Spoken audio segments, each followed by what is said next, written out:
Hello, everybody, and welcome to another episode of Sunday Cup of Joe. Sorry, I'm checking to make sure I've got my connection here with my earphones because I was having some problems this morning. But anyway, welcome to another episode of Sunday Cup of Joe with Joe Knows, where we are going to be reviewing the NCAA games from this past Saturday and as well as previewing yet again the upcoming games in the NFL for Sunday and Monday. So it was a crazy week in football. So I'm going to mix it up a little bit and I'm actually going to do the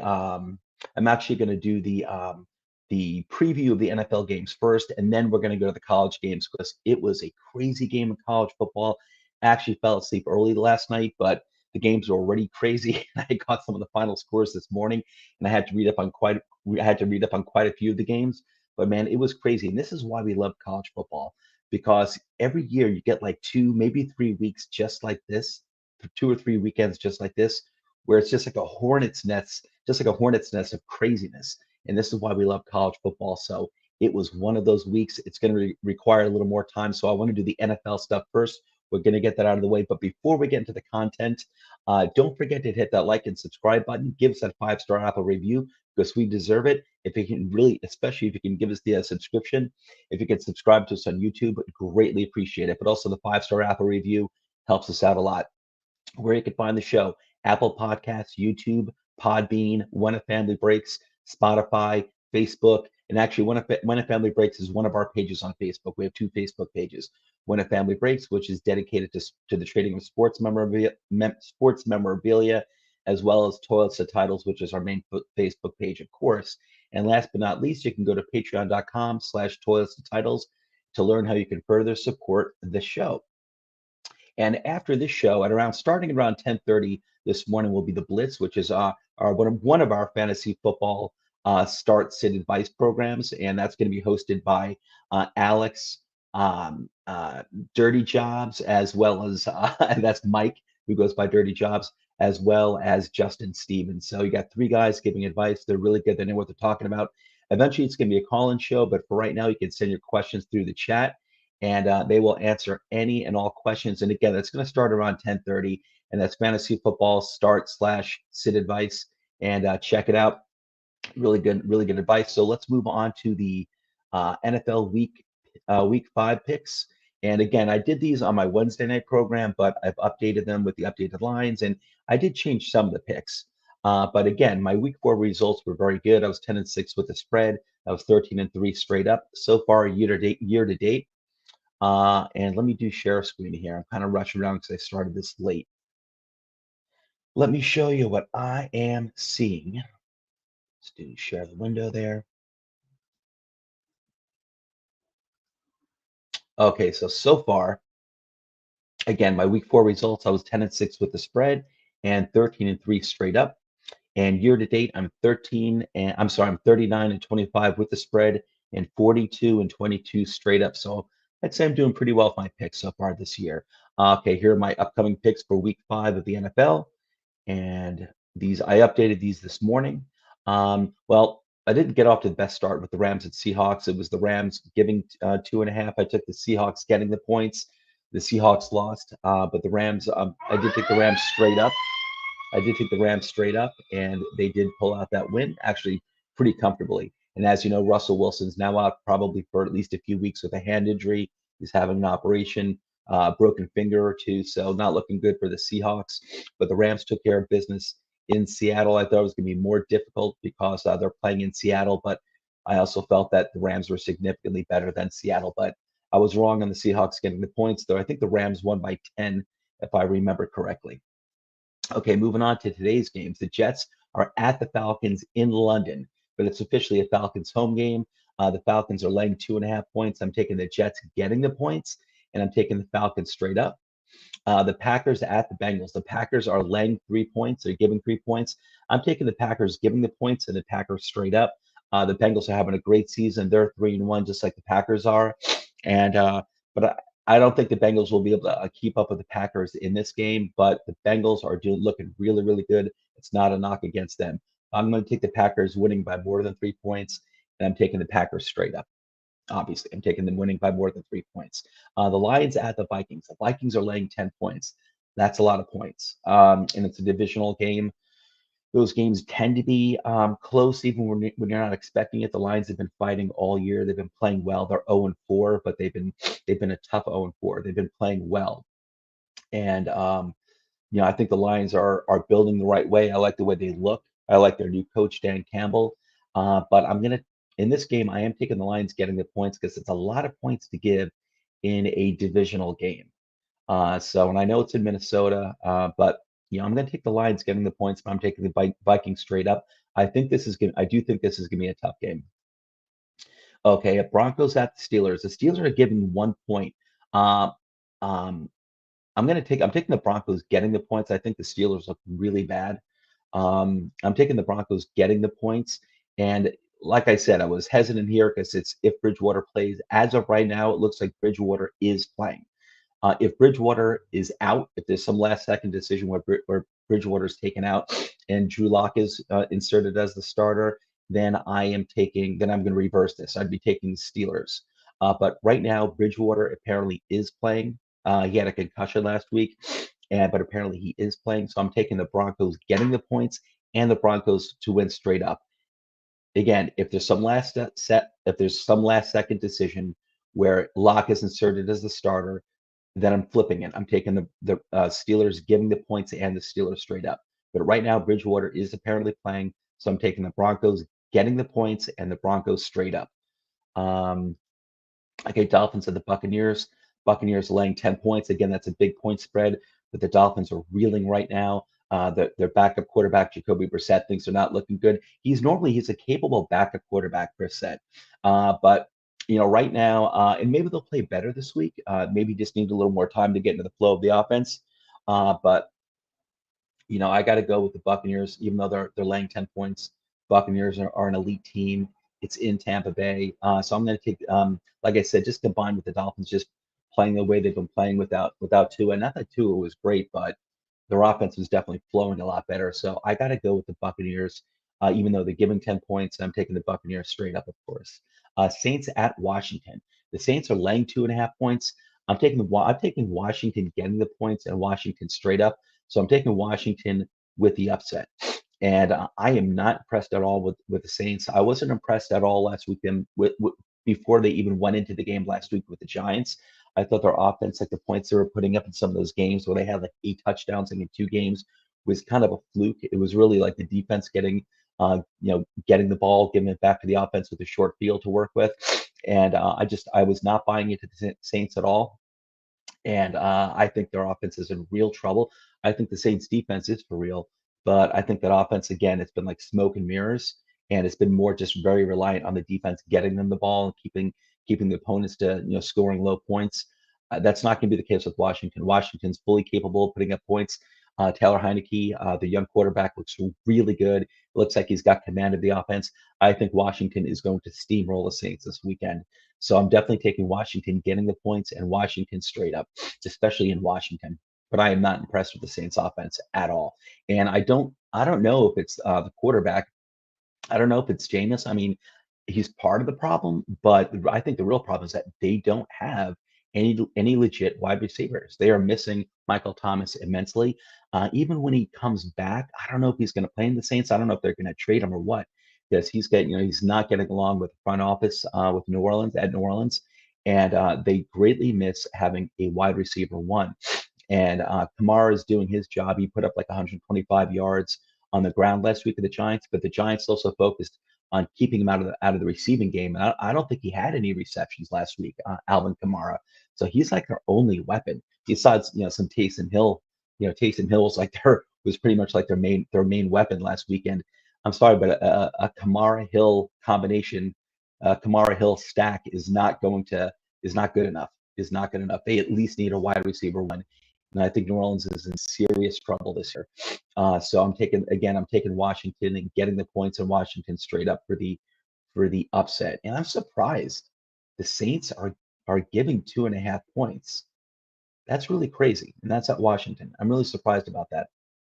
Uh, Eagles at the Panthers. Panthers are laying 3 points. I'm taking the Eagles getting the points and the Panthers straight up, and I'm really on the fence about this one because The Panthers look really good. I think the Panthers look really good. I think they're building the right way. They're a very well balanced team, and I think they're like a second tier team. I think the elite teams in the NFC are like Dallas, Tampa Bay, the Rams, and the Cardinals, and I think the second tier below that is led by the Packers, and the Panthers are right up there too. I do not think the Panthers are an elite team, but again, they're young. They've been rebuilding. I think they're rebuilding the right way, and they look fantastic. They're a very well balanced team. They definitely have their quarterback in Sam Darnold, who's rejuvenated his career. Not a surprise in Carolina. When you give the guy some protection and you give him some pretty good weapons, even outside of Christian McCaffrey, Panthers are a well-rounded team in offense. They're pretty good. But I think the Eagles but I'm not buying necessarily into the hype that a lot of other people are bringing to the Panthers. Again, I think the Panthers look really good, but I don't think they're there yet in terms of being like a team that like, oh my gosh, the Panthers, every weekend, like, ooh, the Panthers are a bunch of bad boys. I'm not really buying into that just yet. I think they're a good team. They're going to have a winning record, really good shot at making the playoffs. But I think the Eagles also are kind of getting dumped on a little bit. I think the Eagles are actually a tougher team and a better team than other people are giving them credit for. So I'm going to take the Eagles getting the points. I think it's going to be a close game. I'm going to take the Eagles getting the points, but I'm taking the Panthers straight up to win. But I wouldn't be surprised. I could totally mess up on this one. I wouldn't be surprised at all if the Eagles lose by more than three. But even if they lost by a touchdown, it could still be a good game. Um, but I'll go with the Eagles getting the points in this game and the Panthers straight up. Titans at the Jaguar. Man, the Titans are reeling. They look bad, but they are getting AJ Brown back at least for this week. He's healthy. AJ Brown, the wide receiver for the Titans. I was all on board with this guy for like the past 2 years, and man, he is nothing but an injury waiting to happen. But he's back. He's back for Tennessee. They badly needed him to help complement Derrick Henry. They're going against the Jaguars. And even before he was injured, AJ Brown was not having a good year. He was not looking like a wide receiver one. But him being back certainly helps out a lot, especially with Julio Jones being out again. But I'm going to take the Titans giving 4.5 points. I'm going to take the Titans giving the points and the Titans straight up to win in this game. The Jaguars have been playing better and better, and Trevor Lawrence has been playing better and better. So I'd be surprised if the Jaguars won, but I wouldn't be surprised if the Titans won this game by less than 4.5 points. But I'm going to take with AJ Brown coming back. I'm going to take the Titans giving the points and the Titans straight up. Patriots at the Texans. The Patriots are giving 8 points. I'm surprised it's only 8 points. Not that the Patriots are a great team, but Bill Belichick is going to completely take Davis Mills out of this game. The quarterback is going to probably throw like 5 or 6 interceptions today. This is a great weekend to pick up the Patriots defense. If you don't have them, it's a great weekend to pick up the Patriots defense because Bill Belichick is going to completely destroy Davis Mills. So the Patriots are giving 8 points at Houston. I'm taking the Patriots, giving the points, and the Patriots straight up. Also, Deshaun Watson. I saw some. The trading deadline is coming up in a few weeks. Don't be shocked if Deshaun Watson is traded by then. Um, I wouldn't be shocked if he's not traded. I mean, Houston, it's just crazy in Houston right now. But he might be traded, and if you have space on your roster, you might want to put Watson on your bench for right now. I think there's at least a 50-50 chance that he's traded. I don't think I'm not betting on it that he's going to be traded. I think it's what's going on in Houston right now. It's just a crazy situation. But Deshaun Watson, I'd say there's at least a 50-50 chance that he is traded before the deadline. Uh, all indications have been that it's Miami, who I think is like the only team now left that they are bargaining with. So I think Miami Dolphins are still in the hunt for Deshaun Watson. It could happen. I wouldn't be shocked if it happened. I wouldn't be surprised if it happened. But if you have space in your bench, you might want to put Deshaun Watson on your bench for now, just in case. Because if he's teamed up in Miami, wow, that's going to be a hell of a pairing with Jalen Waddle and Fuller, Devontae Parker. Deshaun Watson, if he's allowed to play, with all the allegations, that's going to be a crazy offense in Miami. Bears at the Raiders. Raiders are giving 5.5 points.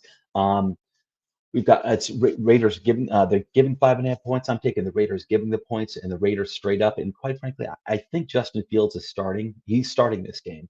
and I'm not sure if he's starting the rest of the season or if he's starting just this game, but he's been named the starter. It doesn't really matter to me. I think the Raiders are much better than the Bears. I think Justin Fields could very easily have a game that is just like, just not a good game. So he could play better. He might play really poorly, but I think the Raiders are going to take care of business against the Bears. So I'm taking the Raiders, giving the points, and the Raiders straight up. Browns at the Chargers. Chargers are giving 2.5 points. I'm taking the Chargers, giving the points and the Chargers straight up. This game is in Los Angeles. The Browns' running game has been great, but the Chargers' defense has been really good overall. And it just came out this week that Baker Mayfield has been playing with a torn labrum, or at least a partially torn labrum. So that probably explains why there really hasn't been any passing offense in Cleveland at all this year. In that, I mean, I know they're a run first offense anyway, but this is a team you still have to be able to pass the ball, and they do have capable receivers. Landry is down. Landry's probably been the best receiver for the past few years, surprisingly, even though OBJ's been on the team. But OBJ has just been OBJ, and it's just like an injury waiting to happen or an attitude problem waiting to happen. OBJ is back, but he only had like 27 yards last week, and I think a lot of that might just have to do with Baker Mayfield's injured shoulder. So, the Browns are still a good team, but that shoulder, I think, is, you're going to keep them from reaching their full potential. I think that's pretty obvious. And, but I'll take the Chargers in this game, given the points and the Chargers straight up. Giants at the Cowboys. My Giants at the Dallas Cowboys. The Cowboys are laying 7 points. I think earlier this week it was 8 points. I don't know why it would just only be 7 points this week, but Cowboys are giving 7 points. I'm taking the Cowboys, giving the points and the Cowboys straight up. As a Giants fan, the only thing I'm hoping for this week is that the Giants offense, can continue to put up some points. I want to see Daniel Jones and the rest of the offense just continue to click. They had a good fourth quarter last week. They put up a bunch of points in the fourth quarter and overtime. That needs to continue. There needs to be consistency. And I don't, me myself, I'm a Daniel Jones defender. I don't think that's been all on him, or he's just, if there's a problem with him, he's only been part of the problem. I think a lot of it too is finally getting Galladay and Kadarius Toney and Saquon Barkley fully integrated into the offense. Barkley was coming off of major knee surgery from last year. Galladay, it's his first time in the offense. Toney is a rookie; it's his first time in the offense. All three of those guys missed preseason. Also, the offensive line is still a big question mark. They played well in pass protection, but they're getting no push in the run game at all. They played well in pass protection, but I don't know how long that's going to hold up. I don't know how long that's going to hold up. So I think this is really not going to be a close game. I think it's probably going to be something like 34-13 or 37-17, something like that, Cowboys. I don't think the Giants defense can stop them. And Giants defense has not been playing well this year. They're giving up everything in the air. They're giving everything up. They're not playing too great on the ground. And, Blake Martinez, their inside linebacker, has been great against the run. He's done for the year with an MCL tear. I think it's going to look ugly for the Giants. So, we'll see. We'll see. I'm not keeping my hopes up for the Giants in this game. Like I said, just what I want to see is I just want to see the offense just continue to click and try to put up some points. I'd love to see him put up like 24 points in this game. Just keep clicking on the offense, Giants. But I'm taking the Cowboys, giving the points, and the Cowboys straight up. Okay, so we got the 49ers at the Cardinals. Trey Lance is making his first start. Regardless, I don't care if it was Trey Lance or Garoppolo. I was taking the Cardinals, giving the points, and the Cardinals straight up in this game. Um, the Cardinals are giving 5.5 points. The Cardinals are rolling. They're the last undefeated team in football, and eventually they're going to get a loss, and it could be against a divisional rival like the 49ers, but not in this game. I think, especially not with Trey Lance making his first start. So I'm definitely taking the Cardinals, giving the points, and the Cardinals straight up. And this game is in Arizona. The Bills at the Chiefs, probably the game of the week. The Chiefs are laying 3 points. I had my Wednesday night program. I had that the Bills were giving 2.5 points. I must have messed up on that. The line is actually the Chiefs are giving 3 points, as it should be. This game's in Kansas City. I'm taking the Bills getting the points and the Chiefs straight up. I'll tell you, I'm really tempted to take the Chiefs, even giving the points. I think the Chiefs are going to put up a lot of points in the game. The Bills look great. The Bills defenses look really good. They've been getting a lot of pressure against the opposing quarterbacks, but There's something about this game in Kansas City. I think the Chiefs are getting ready to go on a roll. Like the Packers had got off to a slow start this year. The Ravens were kind of reeling in the beginning of the year. Those two teams are rolling now. I think the Chiefs are ready to roll as well. And I mean, I wouldn't be shocked by a Bills win here. The Bills look really good. They look really good. Uh, but but if the Chiefs are given 3 points, I'm going to play it safe. I'll take the Bills getting the points because they've looked really good so far this year. I'm going to take the Chiefs straight up to win in Kansas City. But man, I'm really close to taking the Chiefs, even given the points. But like I said, I'll stick with the Bills getting the points and the Chiefs straight up. Okay, the Monday night game, Colts at the Ravens. The Ravens are laying 7 points. Oh, I'm right now. I'm what I'm doing is I'm taking the Colts who are getting the 7 points, and I'm taking the Ravens straight up. I definitely think the Ravens are going to win this game. Um, the Colts, I don't know. The Colts, they're banged up. They don't have a wide receiver one right now. Carson Wentz has been all banged up. I assume he's still playing on two bad ankles. But the Colts have a good defense, and they've been staying in the thick of things. They just got their first win last week. Um, and I think the Colts are going to make this a pretty good game. I think they're going to make it a pretty good game. So I am going to stick with the Colts getting the points and the Ravens straight up. And that's my picks for NFL Week 5. So let's get into those college games, guys. It was crazy. Let's start off with this over here. Let me get rid of this ticker over here. Texas A&M upsets number one Alabama 41 to 38.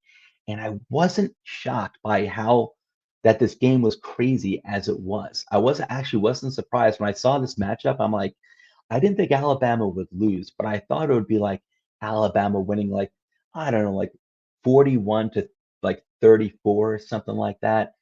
But Texas A&M pulls the upset. Texas A&M is definitely going into the top 25 rankings this week. And let me go into that box score.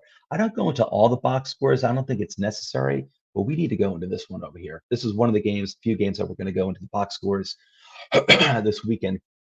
Okay, Bryce Young, quarterback for Alabama, had put up he went 28 for 48, 369 yards, three touchdowns, one interception. He had a really good game, but he was outclassed this game, even though he put up 100 more yards than Zach Calzada, who was his counterpart in Texas, the Texas A&M quarterback.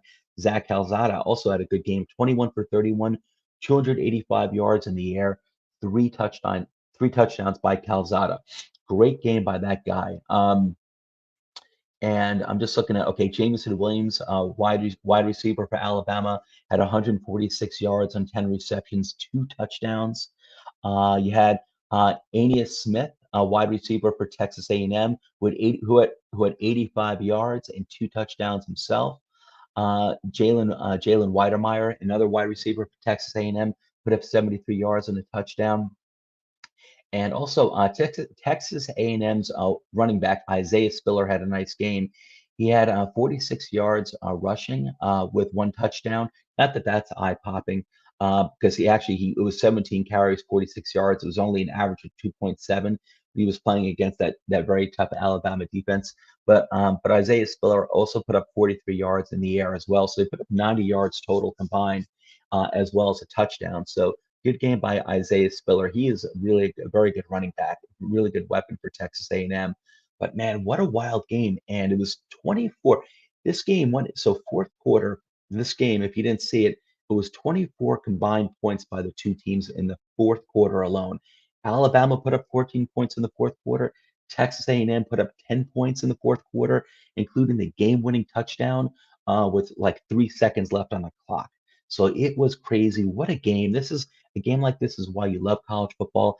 Alabama now falls to 5-1, and I assume they're going to drop down to number two, maybe number three, because Georgia, who's number two, and Iowa, who's number three. We'll get to those games in a little bit. They both won, so it would be interesting to see Alabama after the fantastic start they've had this season. It would be interesting to see them fall down to say maybe number three. Number two, Georgia, the Bulldogs defeated number 18 Auburn 34 to 10. Not a surprise here. I don't think Auburn's going to drop all that much. 34. Well, they'll probably drop down to like 21 or 22 actually. But Auburn's a good team. And you know what? They're just not in the same class as Georgia. Georgia took care of business like they've been doing all year long. I assume Georgia's going to move up to number one. They have to, really. Alabama's probably going to drop down to number two, maybe number three, because number three Iowa defeated Penn State 23-20, and that was a great game. This is a game that I did think Penn State was actually going to win, even though they came in ranked number four. Iowa came in ranked number three. I never really trust Iowa. I never really trust Iowa, but they took care of business against Penn State in a really good game, 23-20. And Iowa, Penn State. I don't know if they're going to drop down really too much. Maybe they'll drop down to like number five, but hey, it was a good game. They were going against number three Iowa. Iowa could be ranked higher than Alabama, going into next week. That's going to be crazy if they are. I wouldn't be shocked, even though Iowa got the win, and I believe Iowa is undefeated. I wouldn't be surprised if they stay at number three and if Alabama only drops to number two. I wouldn't be surprised because I'm sorry, but Alabama, I know they've got a loss under their belt, but there's no way I'm putting Iowa in Alabama's class. I know they can take on Penn State, they can take on like the Notre Dames and the Penn States of the world, but taking on Alabama is something different, and we'll see. It's going to be interesting to see how what the rankings are this next week. Um, Okay, talk about, speaking of taking care of business, Bearcats, Cincinnati Bearcats. I've been wondering, I think like many of you, this year, are the Bearcats for real? I think they started off, I forgot where they started off ranked, but they moved up to like number nine and then number seven. Now they're number five. They took care of Temple 52-3, just like they should have. So I don't think they're going to be moving up, but I don't think they're not going to be certainly not going to be moving down. I don't know if they're going to be moving up though, because it was only Temple that they beat. The really good teams are ahead of them. I guess they'll probably go ahead of Penn State. I think Cincinnati might take number four, and Penn State might drop to number five. I don't think Penn State's going to drop much. I don't think they'll drop more than fifth. I don't think. I don't think. Uh, then again, I could be wrong about that because number six Oklahoma took care of business against Texas, 55-48. Not surprised by the score at all.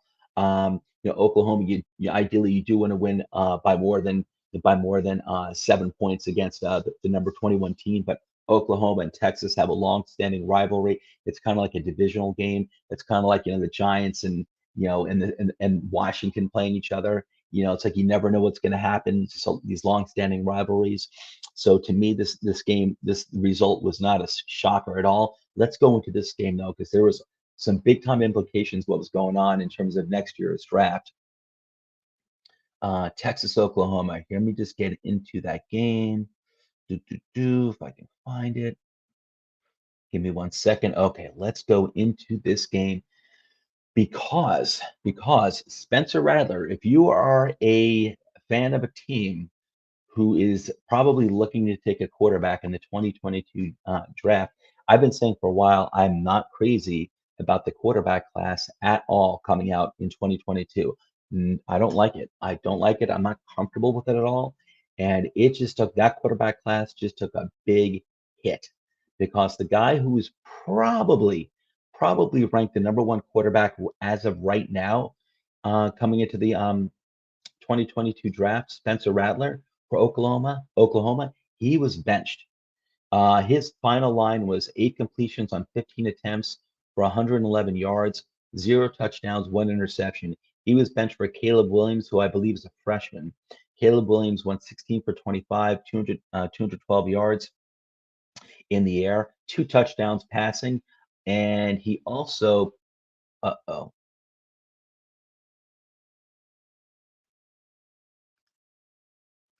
sorry, hang on 1 second. There's an advertisement that's going on. I'm on the ESPN page.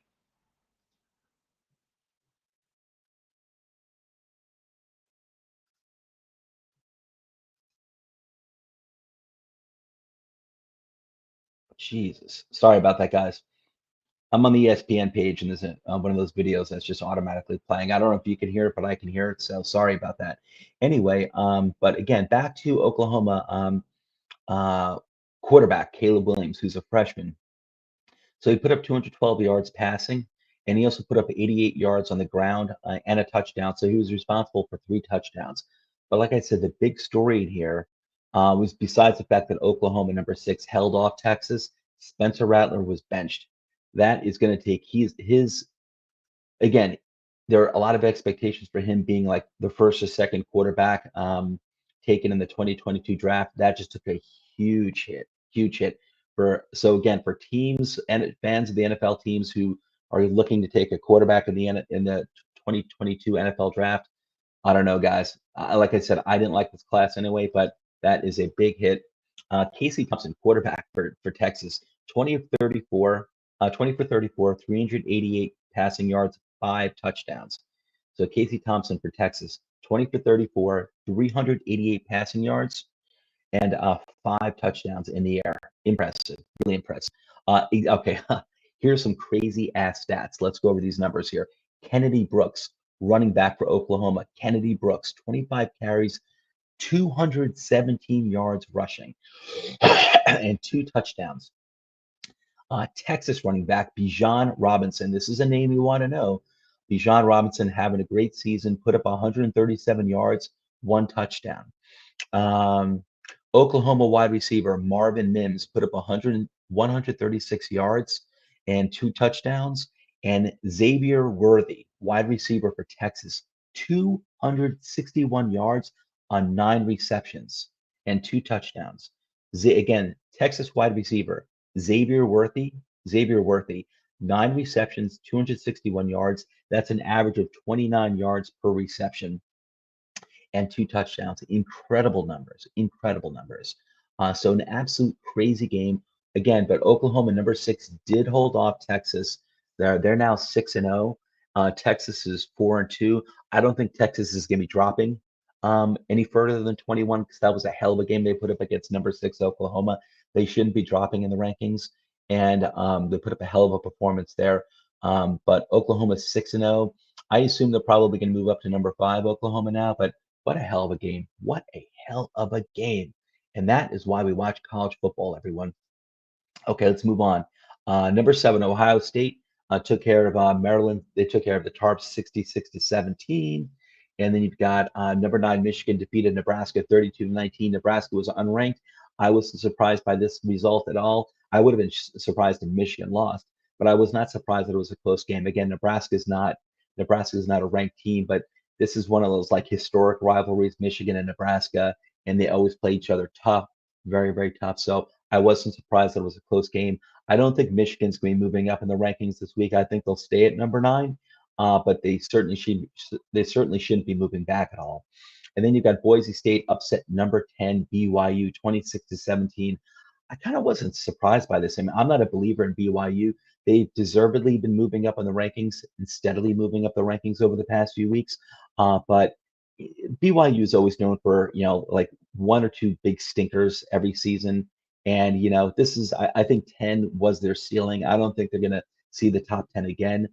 So they got upset by Boise State 26-17. I don't think you'll see BYU in the top 10 again the rest of this year. Michigan State, talk about someone who's moving into the top 10. Michigan State, number 11, they defeated Rutgers 31-13. Michigan State has been marching through this season so far. They're looking great. They're going into the top 10 this week, and good for you, Michigan State. I'm really happy for you. Okay, moving on to Ole Miss, 17. So it was number 13 in Arkansas.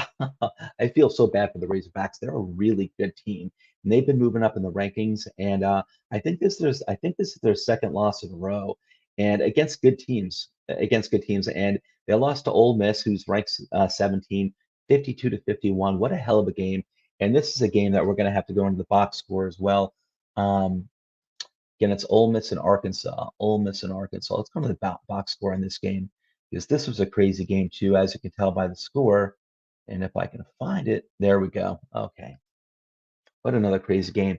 Okay, so Arkansas quarterback KJ Jefferson, 25 for 35, 326 yards. 326 yards, 3 touchdowns, 1 interception. Ole Miss quarterback, Matt Corral. Now, this is a name you want to remember because he's definitely one of the best quarterbacks in this upcoming draft. And as a matter of fact, last week, I had Shane Hallam on, and he's like our NCAA conciliary. He knows a lot more than I do. And I was picking his brain last week on the program last week. And I believe he said, if I recall correctly, that Matt Corral might have been his favorite quarterback in this upcoming draft. Ole Miss quarterback Matt Corral went 14 for 21, 287 yards, two touchdowns, and he also added 94 yards on the ground. So he had 15 carries for 94 yards on the ground and two touchdowns. So Matt Corral, quarterback for Ole Miss, put up a total of four touchdowns. I'm an Eli Manning fan, and quite a few of you are Peyton Manning fans. Well, Peyton Manning didn't go to Ole Miss, but Archie Manning did. But I have definitely have a soft spot in my heart for Ole Miss because of Eli Manning and the Manning family. And Matt Corral is looking like possibly the best quarterback coming into next year's draft, and he's an Ole Miss product. So you don't mess with the Ole Miss products. So again, Matt Corral had a total of four touchdowns. That was two in the air, two rushing. Um, Also, Snoop Connor, running back for Ole Miss, put up 110 yards and three touchdowns. And Henry Parrish Jr. also put up 111 yards, but zero touchdowns. And then over on Arkansas side, KJ Jefferson, a very good running back. KJ Jefferson put up 85 yards and three touchdowns himself.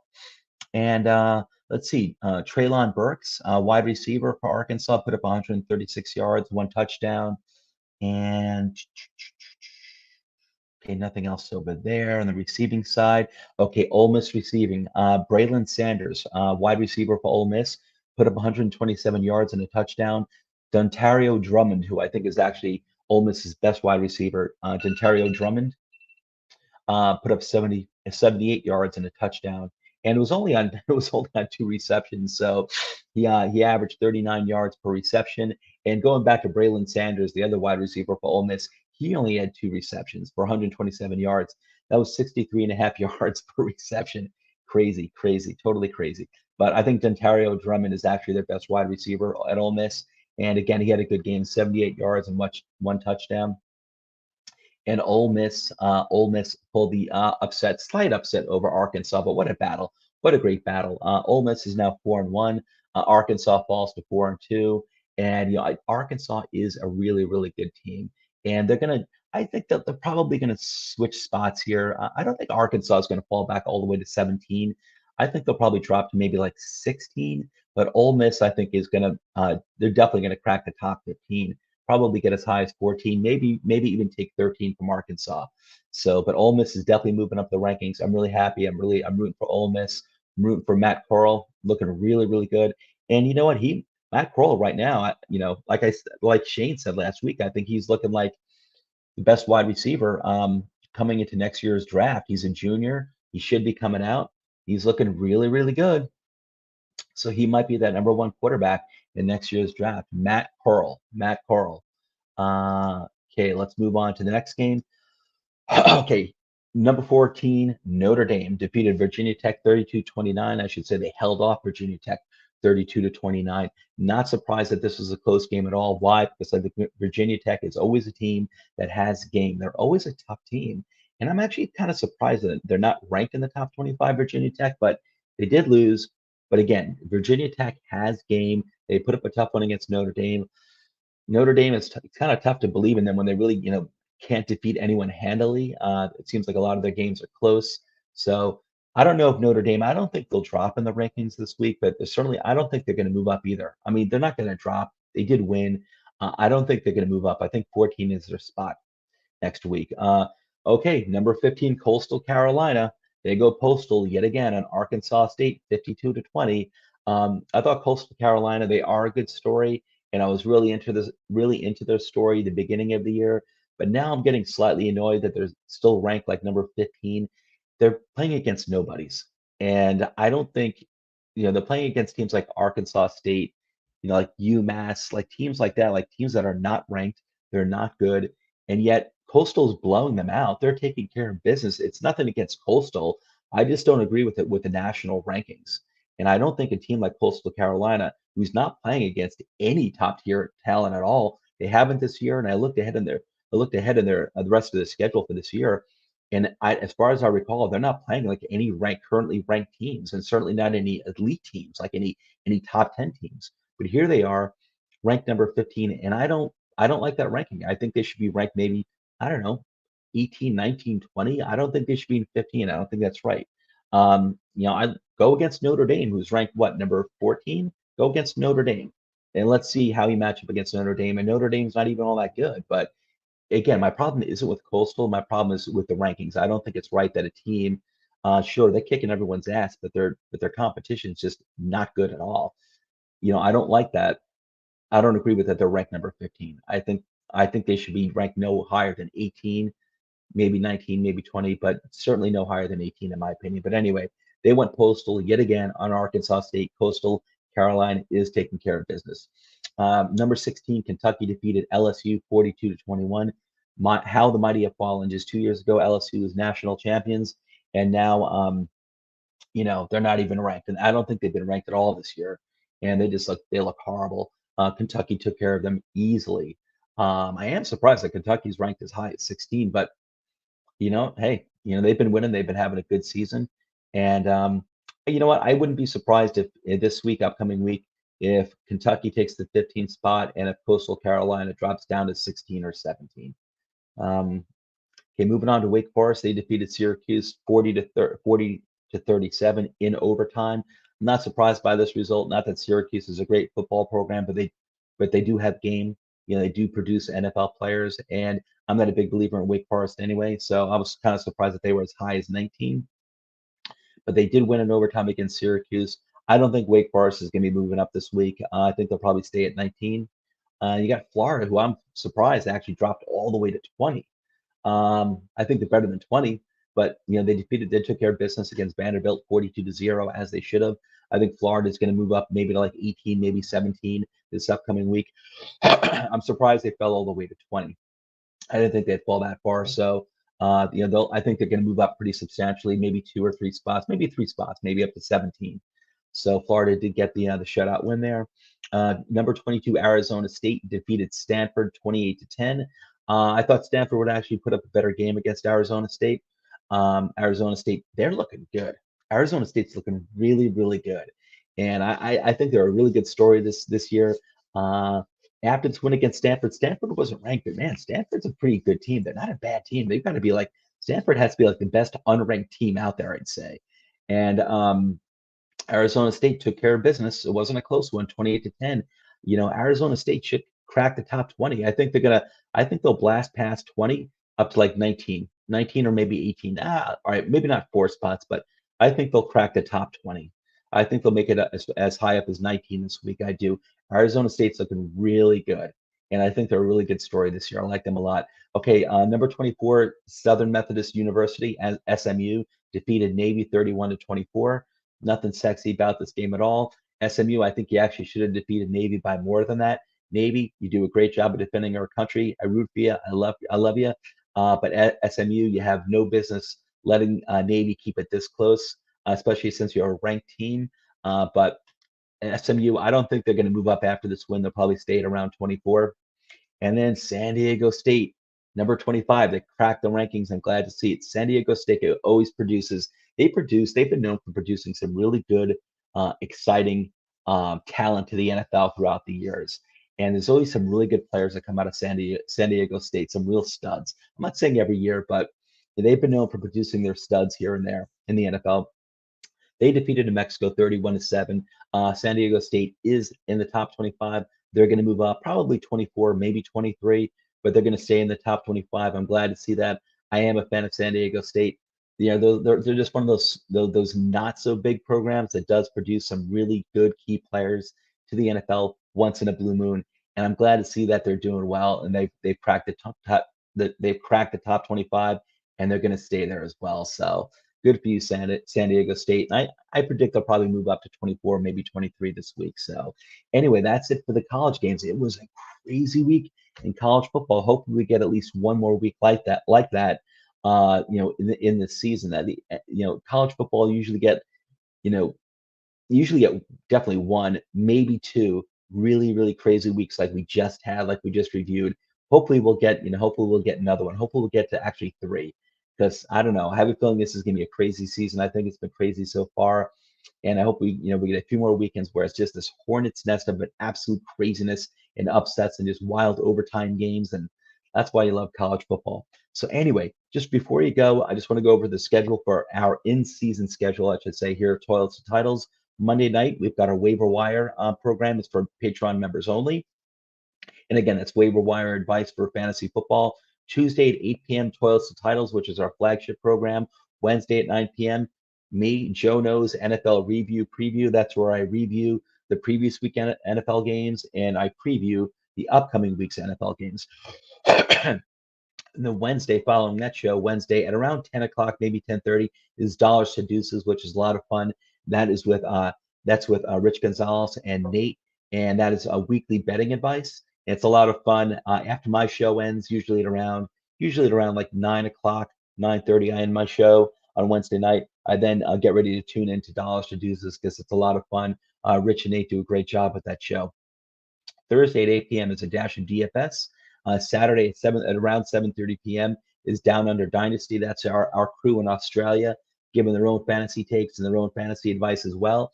And then Sunday 8 a.m. is the show that you're watching now, Cup of Joe. Everyone take a sip. Cup of Joe, baby. The program that you're currently watching right now, that's where I review the weekends of college football games, and I again preview the upcoming NFL games for Sunday and Monday. And then following the show again is the Blitz. It says that it starts at 10 a.m. It really starts at around 10:30 a.m. And that is with Mike, Alex, and Justin. And that is all types of fantasy advice, especially start, sit. And it will eventually be a call-in show. But right now, you can send any and all questions through the chat. And again, Mike, Alex, and Justin will answer any and all questions that you send through the chats. But they're also going to give their own, fantasy advice anyway. And again, where you can find the show, I should say, well, we have our website, which launched August 1st, and we have all of our videos, articles, tons of fantasy football content there. Check it out. It is a great website. And again, where you can find the Twitter handles for me and all of my colleagues here at Toilets to Titles. Down here at the bottom, there's like 12 of us now. We all bring a lot of different stuff to the table. It's a great team to work with. And just a friendly reminder, don't forget to hit the like button, subscribe, hit that bell, give us that 5-star Apple review, but please subscribe to us on YouTube. It really helps us out a lot. And the 5-star Apple reviews help us out a lot too. Comments, Alex O, good morning, my friend. Warming up the audience for you, Alex.